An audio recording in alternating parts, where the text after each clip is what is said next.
Good morning. Happy Epiphany. We have Happy New Year.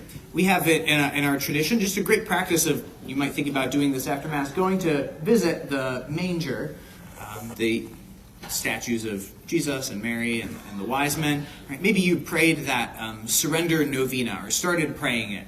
Maybe you have a particular intention on your heart about your own life or somebody else's life around you that you want to bring to Christ. It can be a great thing to do, maybe after Mass, to come up in front of the manger, even to kneel down and to offer that intention to God.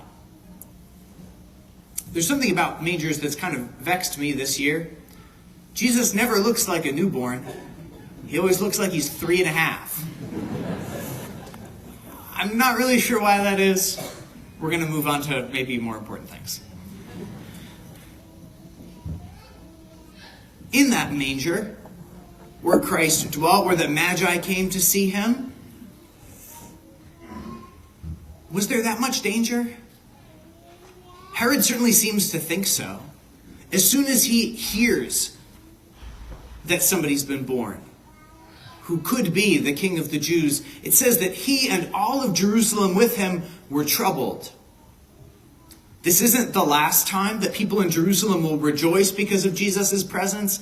It's not the last time that people will be troubled because of his presence and try to destroy him. In what way could Jesus have even been a threat to Herod? Herod was kind of coming to the end of his time as the local king. Jesus, by the time he was of age, Herod's probably out of the picture. Jesus really isn't so much of a threat. And yet Herod is so insecure that the presence of this baby causes him to freak out, to resort to violence. And while it's probably not as extreme, right, something like this can happen even in our own lives. So often we can perceive God as maybe a threat to my independence. If God becomes more a part of my life, then he's going to take away my freedom and my life's going to be less fun.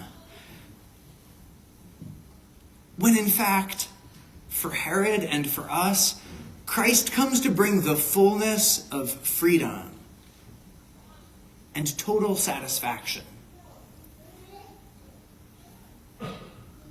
Let's seek him.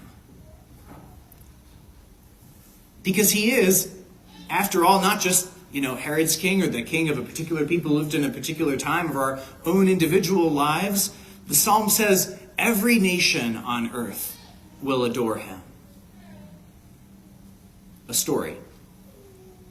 One of my friends from college, or one of my friends from high school, turned up a couple of years after college. Nobody was really expecting this, as an investment banker in Manhattan and engaged to a woman from Beijing. I was talking to him recently. He's married now. It was the first wedding that I celebrated when I was a deacon. And he's in China right now for Christmas with his wife's family and with their 3-year-old son. And he went to Mass on Christmas Eve at their local parish. It was a little unusual. This hadn't happened before on Christmas Eve. In front of the church, it was swarmed with police, and there were metal detectors to get into the church. But it went fine. He got into Mass, sat down. Everything was going fine. And then during the homily, somebody came up just to him and kind of motioned like he needed to leave. And he had to have a couple of conversations with a couple of different people who translated. But eventually, they explained he could stay, but his 3-year-old needed to leave. He needed a little more explanation, and so somebody explained to him, it's a new government policy this year. Nobody under the age of 18 can celebrate Christmas. And my friend was in really a pretty good situation. The Archdiocese of Beijing is kind of unusual for this, but that there can be a parish with a building and they can have public liturgies. But most Christians, and Catholics in particular in China, are outlaws. Most masses that happen in China happen secretly with a priest who's not dressed as a priest in somebody's basement or in somebody's living room with all of the blinds closed.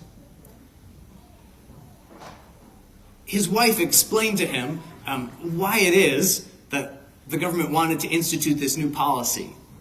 Every Christmas in China, people, especially students, hear about Christmas in their classes. They see decorations everywhere and have never been to church, have never heard about Jesus, but they get kind of curious. And there's apparently this phenomenon that his wife had experienced when she was growing up, that middle schoolers and high schoolers who have never heard anything about church before kind of sneak out on Christmas Eve because they want to go to church and find out what the big deal is. It's amazing. 2,000 years after he was born, one of the most powerful countries in the world is still afraid of a baby. If people are risking their lives to go and seek him, let's go seek him. And if we do, where's it going to lead us? Where will it land us? I can't speak for everything in your life, but at least with respect to this, I'm pleased to let you know that you have arrived. It all has to do with the manger. Right? A manger wasn't, a nice crib. A manger was what cattle ate out of. The manger just means, it's a word that just means to eat.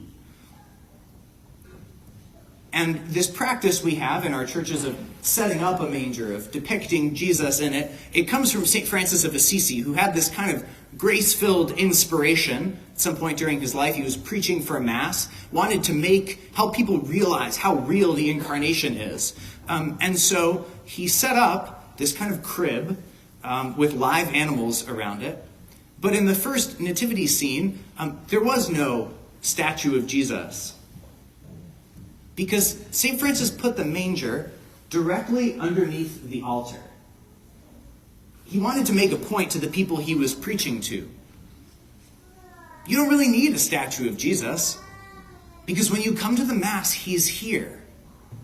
The one who was present to the Magi, whom they adored, whom they traveled thousands of miles to see, he's already here. Why is he in a manger?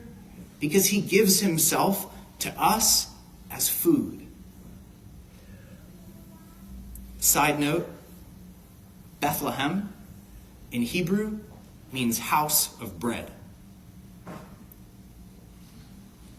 Jesus, following him, it can be costly. It can be difficult. We can perceive it as a threat to our freedom. But he comes to bring us complete and total freedom. And as costly as it can be to follow him, as difficult as it can be to find him, we do not have to travel far.